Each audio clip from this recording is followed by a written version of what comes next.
2023 presidential candidate of the Labour Party, Peter Obi, said that he would have removed fuel subsidies and also floated the Naira, but says he would have done it in a more organized manner. We looked at the very popular interview that he had, of course, on the Arise News channel with the morning show anchor Rufai Oseni, who handled the interview. We decided to focus particularly on the Naira, and also we're going to be talking about electricity as well. Here's a part of that clip.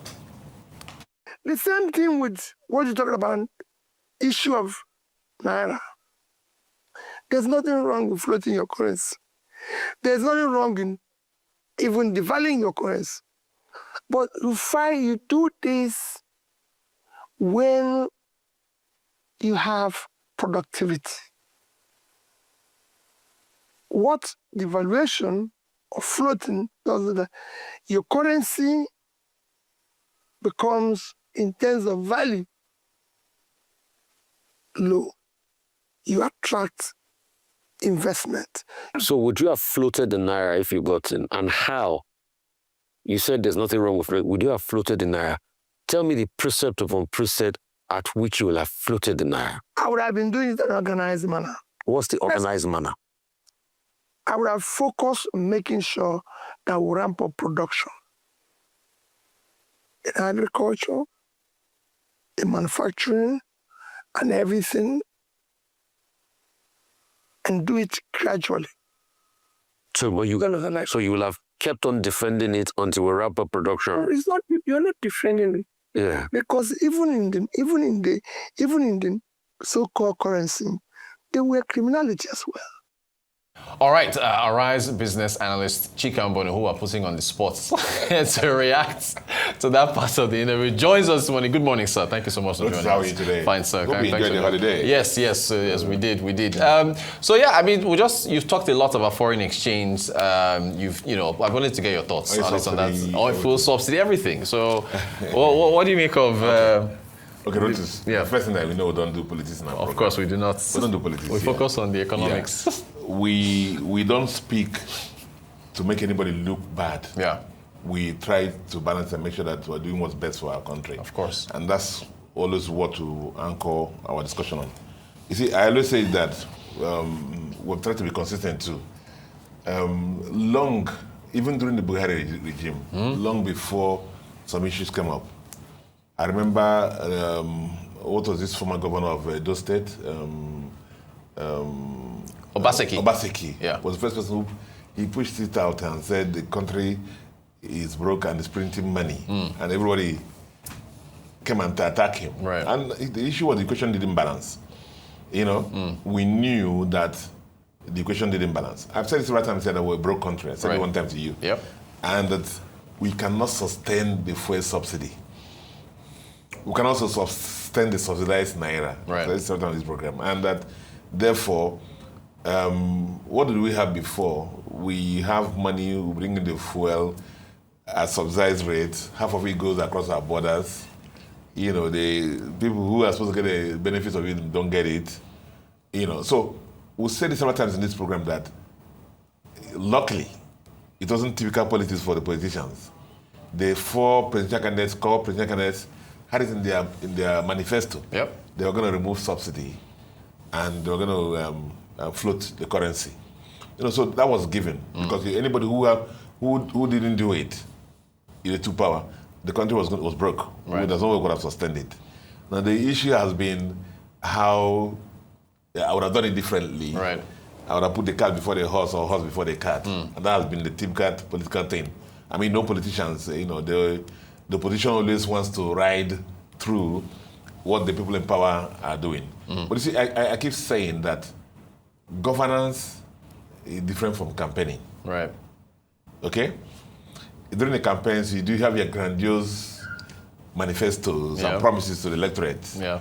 I will do this for you, I'll do it to you. Once you enter into the house, the office, like somebody close to me say that, they will tell you who killed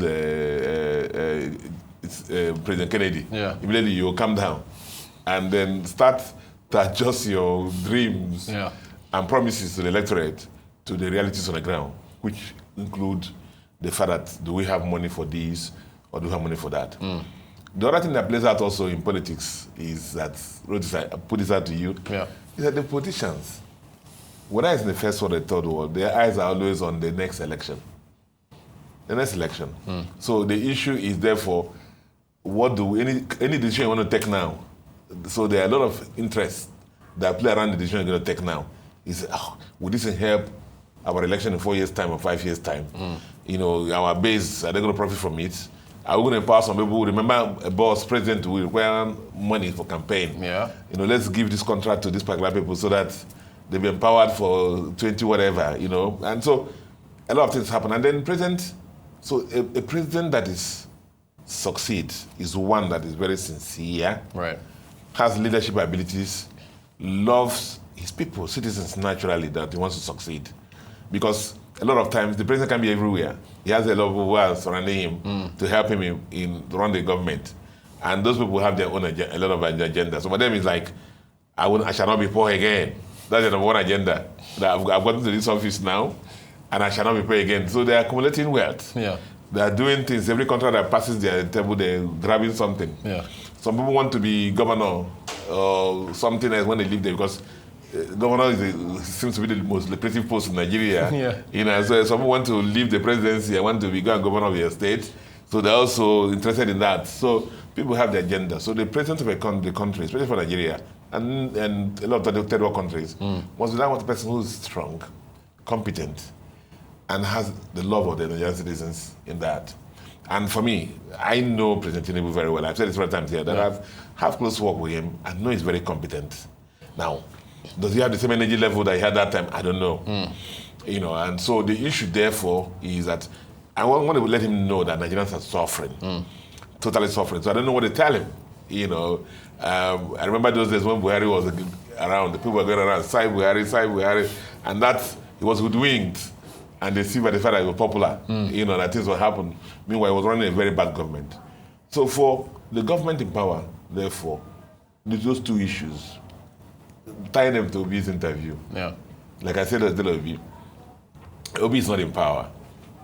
And as I said, when you're aside as an opposition, it's easy to say, I will do this, they're doing this wrong and whatever. And the day you get into power, you just find out that they're contending issues. But what do we have against? So the president will have now, the first day came and said, subsidy is gone. It's gone. So, the beautiful thing about economics is that people say, on the one hand, and then on the other hand.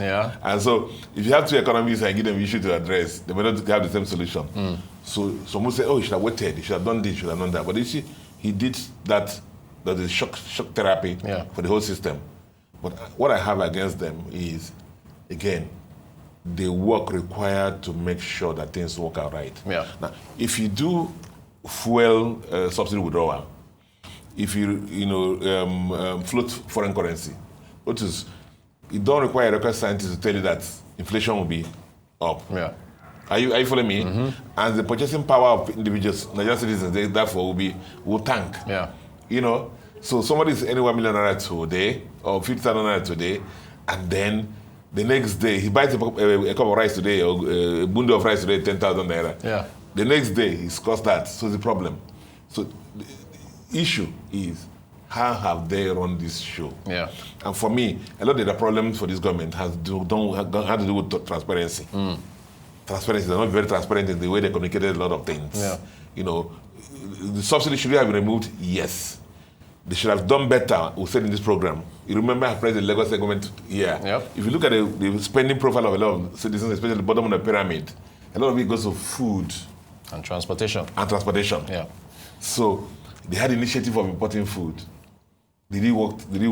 That's still up there. I remember a time I wrote to support transportation, which I understood was a problem. CNG was a major problem. Everywhere you go, CNG. What have you heard about CNG since then? Now, rail projects known worldwide as the best means of transportation for the bottom of the pyramid. Now, the Buhari government had a lot of rail projects. The Tinubu government came into power and said the major thing for them was the Lagos-Calabar Coastal Road. And a lot of the railway projects were suspended. So could we have gotten more value if that money was put into the rail projects to finish them And so citizens can profit from that. Right. Move goods from north to south, move citizens from one city to another city. Yep. Would have been better. Again, priorities. So that's the other thing. Okay? So fuel subsidy, with the foreign exchange, same thing. How, they came together. So it's easy to be answered and criticized. But for me, the issue with the Tinubu government is what I call transparency.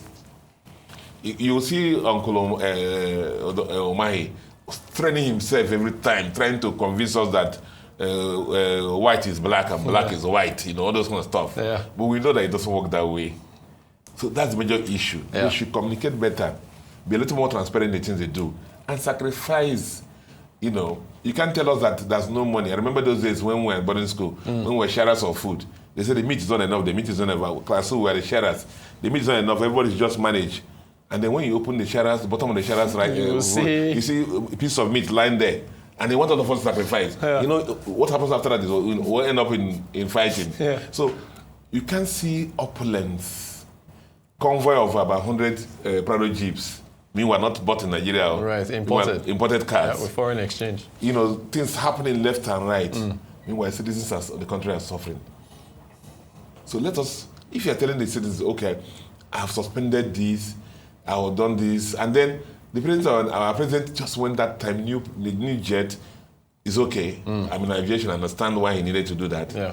I learned a lot of things were happening that spoke of opulence. Yeah. So what do you have of that? A lot of money has come into the hand of state governors, but we're still owing pensions. And salaries. We're still owing salaries. Governors are, so you see the point that miscommunication is there. Because Obi said it. A lot of money has come out from the subsidy. Something. What do we do with it? I want to quickly get your thoughts on electricity. We had a guest earlier on this morning. I just want to let's take a listen to what he said about the transmission angle of this was on the morning show this morning. The Goodluck Jonathan administration do back in 2013? They first and foremost privatized the generation and they privatized the distribution, but they left the transmission unprivatized. Actually, they first handed over the privatization to a Canadian company, Manitoba, but they took it back into government control.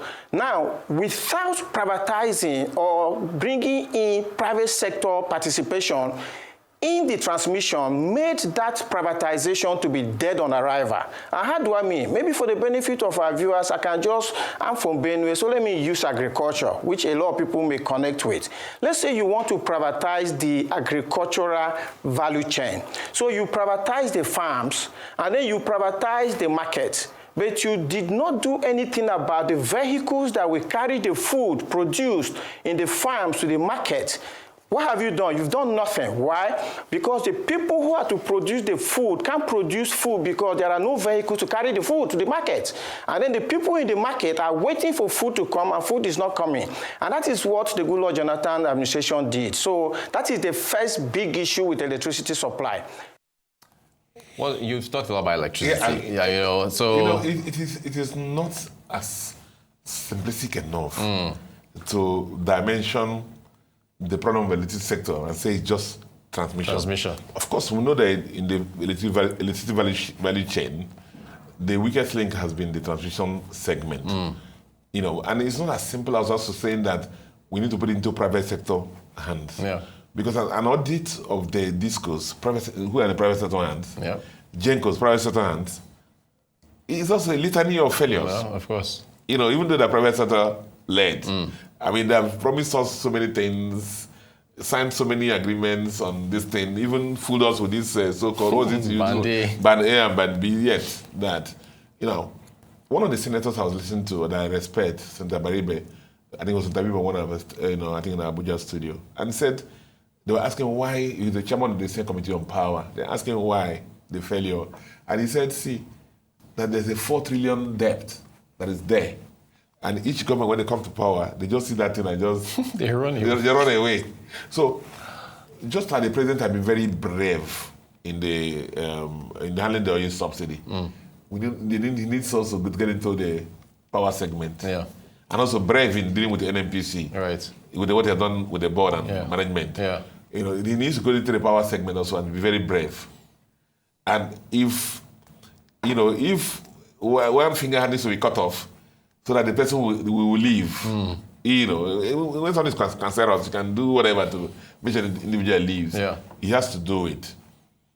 Are you following me? Yeah. There's the GENCOs, the DISCOs, GENCOs, the transmission company, and the DISCOs. Yeah. Each of them have their problems. Yeah. Okay. Transmission company, we don't understand the reasons. National asset, national security, and so on and so forth. That's why they left it to government. But let it be properly run. Yeah. No, we don't want to have funny people running it. It can be run properly. Yeah. It doesn't have to be only this thing, what do you call it? Private sector led. Yeah. The other ones are already private sector led. Yeah. So that's the point. So the problem in the sector is not just transmission. The problem is through the whole value chain. Yeah. Each element of the value chain has problems. And the president just needs to be brave. And just do what needs to be And done. do what to do and take the decisions required. Yeah. Including resolution of the 4 trillion debt. Debt. And the government is still part shareholder in a lot of the discos. A lot of things can be done. Yeah. Total restructuring. The issue has always been, how do we unbundle what we have done? How do we do this? But some things can be done, but it requires bravery and consultation. We'll see how things work out. All right, Business Analyst Chika Mbonu, thank you so much for talking through exchange rate fuel subsidy and also what to do about the electricity sector. Thank you so much for your time.